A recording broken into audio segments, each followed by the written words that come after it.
It can rip families apart, but the tragic suicides of 3 local teenagers have brought their moms together. The mothers are now working to make sure no other parent has to go through what they went through. Only on 41 Action News, Jordan Betts shares their stories. In 2016, Jan Mars and her husband went to visit their daughter, Lane, at college. It was Parents' Weekend. Their daughter wasn't answering her phone. The Mars called police. They had us go to a hotel room and just wait to hear from them while we're there. Unfortunately, our 17-year-old got a response from a social media post from someone who said, "They found your sister. She's down the street in a car, and I don't think she's living anymore." 17-year-old Chad Harrell was on the rebound after counseling for cutting himself. One night he got into trouble and his parents grounded him.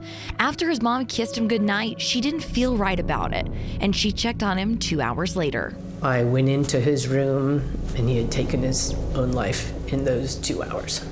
Reagan Johnson was a bright student at Paola High. No signs of problems until 1 week she became stressed about schoolwork and stopped answering her phone.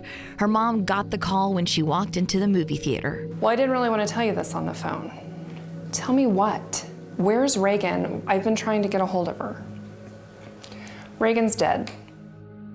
3 teenagers gone. The first 24 hours for their families, unbearable. I just remember being in the hotel, screaming in pain. I scream at home, why? Just why?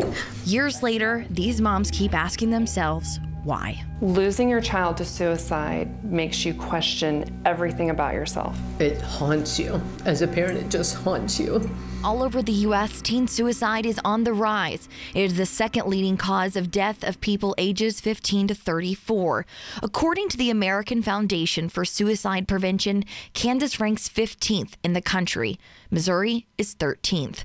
The foundation says in the majority of suicide attempts, there were clear signs. Looking back, I think I'm just appalled at the lack of knowledge I had about anything tied to mental illness. But the signs aren't always clear. I have spent the last 12 months trying to relive every conversation and every text and every single thing we did, and I can't find signs. Jan Mars stressing the importance of talking with your kids. Otherwise, if the impulsivity takes over and they kill themselves, you miss that opportunity to have that conversation. Counseling can also help. One of the most important therapies when you have a mental illness is to talk about it and to get it out. For these moms, out of pain comes friendship. You're looking at part of what had saved me and brought me through. But this is just the start. They are part of a chat group with 20 other moms who have been impacted by suicide. How many text messages do we have that say, you know, I couldn't say this to anyone else?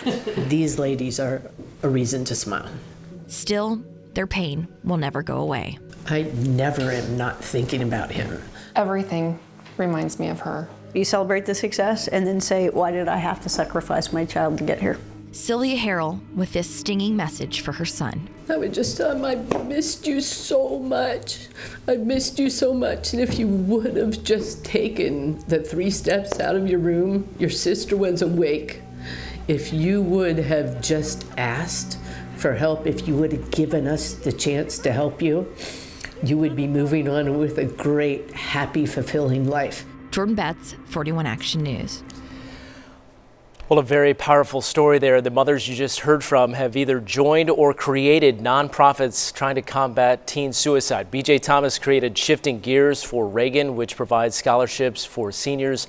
Jan Mars joined Speak Up, which holds a walk each year to bring awareness to this epidemic. And Sylvia Harrell's organization, Keep the Spark Alive, has partnered with Speak Up to fund a new counseling program called Sources of Strength. As a reminder, here are some signs that your teenager might be suicidal. The Mayo Clinic lists signs like mood swings, withdrawing from social contact, and changing their normal routine. If you or someone you know is suffering from suicidal thoughts, you can call the National Suicide Prevention Lifeline.